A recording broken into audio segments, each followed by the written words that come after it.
Imagine. Imagine being a Star Wars fan. Imagine being really excited to see Star Wars Knights of the Old Republic getting a remake and supposedly was going to be released in the year of 2023/2024. I was excited.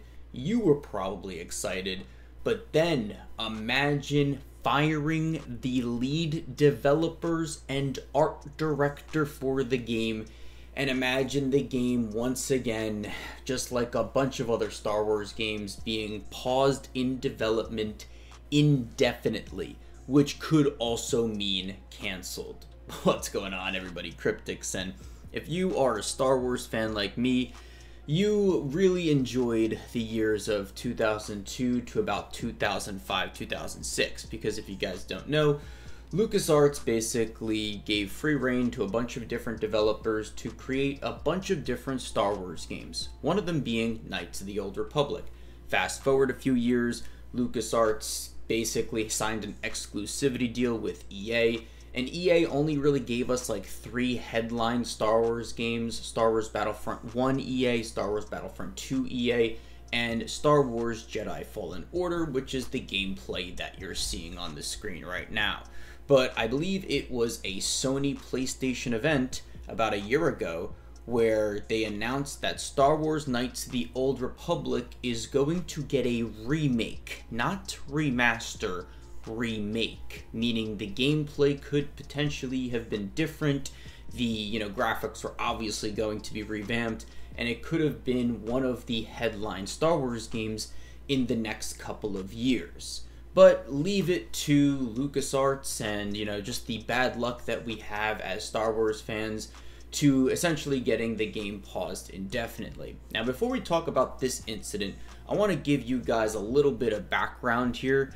Basically, about in 2000, I believe it was 18/2019, some fans, and this is before Star Wars Knights of the Old Republic had a remake trailer slash announcement. This was prior to that, but a bunch of Star Wars fans decided to take it upon themselves to develop a Star Wars Knights of the Old Republic remastered, and the remastered version was going to have better graphics but still keep the core gameplay, to my knowledge. And then about like 6 to 8 months of development went into this. There were YouTube videos, you could probably still find them, of the way the maps were going to be revamped in terms of graphics and graphic fidelity, right? And then about 6 to 8 months into that development cycle, Lucasfilm basically sent those fans a cease and desist order to, basically cancel and remove the assets to this remastered version that the fans were creating. And then another year goes by, about a year and a half, 2 years.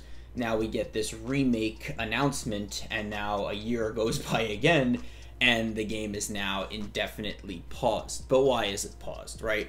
Well, there were a couple of articles, but I think this one by PC Gamer, and the author is Andy Chalk. I'll leave the link to the article in the description, but it really breaks it down in very simple terms. So, a Star Wars Knights of the Old Republic remake was announced in September 2021, and it was a pretty big deal. KOTOR is one of the best Star Wars games ever, and it's nearly 20 years old, which makes it a challenge to play these days. A remake seemed like a can't-miss project, but Bloomberg report now says it has been delayed indefinitely amidst trouble at developer Aspyr Media. Now, Aspyr is actually known for creating a bunch of different Star Wars games. I believe they created the mobile versions for Knights of the Old Republic 1 and 2, so you can play on your phone. They also had some development with Star Wars The Force Unleashed, so they're no strangers to Star Wars games, which makes me like a little bit confused about this. Like, we're not talking about EA here, right? Like, EA's canceled a bunch of Star Wars games, but the article goes on. According to Bloomberg's Jason Schreier, I don't know if Jason Schreier like moved from Bloomberg or like, moved into Bloomberg, because he was also an author for, I think it was Kotaku, right? I haven't really been keeping up with his career, but that's a little side point. Aspyr completed a vertical slice demo of the remake at the end of June to show the executives at Lucasfilm and Sony. The following week, art director Jason Miner and design director Brad Prince were both fired from the studio. Prince indicated on his LinkedIn page that the termination was not expected, writing, "Things can change very fast in a day. I am no longer working at Aspyr and looking for work." So this essentially confirms that he was fired from the studio. The Vertical Slice, essentially a demo that's intended to showcase all the game's intended features in action, and that Monkey Island creator Ron Gilbert once called one of the dumbest things the gaming industry has ever come up with, is apparently the cause of the uproar. Miner may not have seen trouble coming, but sources told Bloomberg that Aspyr's studio bosses weren't pleased with the state of it, or of the amount of time and money that have been put into creating it. There are also concerns about the remake's projected timeline. Aspyr said internally that it would be put out by the end of this year, but developers now reportedly believe a launch sometime in 2025 is more realistic. That's the sort of discrepancy that no amount of crunch, that's what game developers call it, basically spending 60 to 70 hour work weeks, maybe even longer than that to release a game, or anything else of straight up magic could ever solve. Now, for the full status of KOTOR, the remake is unclear, but employees at Aspyr have reportedly been told that the company is seeking new projects and the remake could be moved to a different developer, possibly Aspyr's parent company Saber Interactive, which is a subsidiary of Embracer Group. I've reached out to Aspyr, Embracer, and Lucasfilm Games for more information, and I will update if I receive a reply. So, what does this all mean? Well, essentially they fired 2 lead developers and now the game is, paused.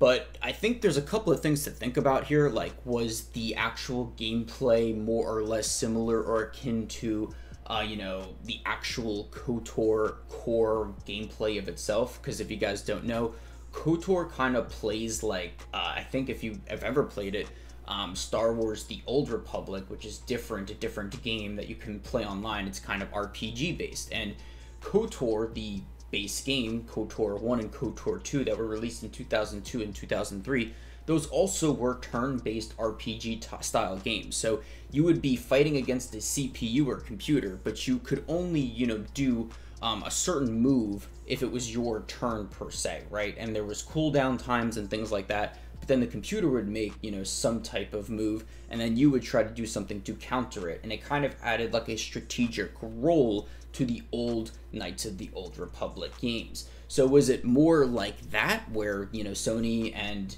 Lucasfilm were not impressed by that? Or was it more similar to, Jedi Fallen Order, right? That's kind of where my headspace is at. Was it just because the gameplay wasn't good, or was it too buggy? We really didn't get anything other than the fact that the bosses were unhappy with the product and then immediately fired the developers, which is pretty interesting. The other thing to call out is that they apparently put in a good amount of money into this project already, and now that the thing was not like what the bosses intended for, or like didn't like the style of it, does that mean they're gonna, go back to square one and then I guess build off of that, or are they going to build off of what has been already made, right? It's going to be pretty interesting how this pans out, but right now the game is paused, and the fact that there's been so much money put into it apparently already could just be another scrapped project too. You have to think about this from a business perspective. If you give somebody, thousands or millions of dollars, right, to create this title, and then the demo comes out and you're being presented it and you're not impressed and then fire 2 developers, like, you might say, what, screw it, this was a failed project. And it goes back to the fact that they sent a cease and desist to the fans that were creating the game initially on a remastered version of the title. So it's just a really bad situation, and once again we feel like us Star Wars fans have been getting bad luck. But that's basically what we know so far, so don't forget to drop a like, subscribe if you guys are new, comment down below what you think about this situation, and I'll see you in the next video. I'm Cryptix, really disappointed by this news, and signing off.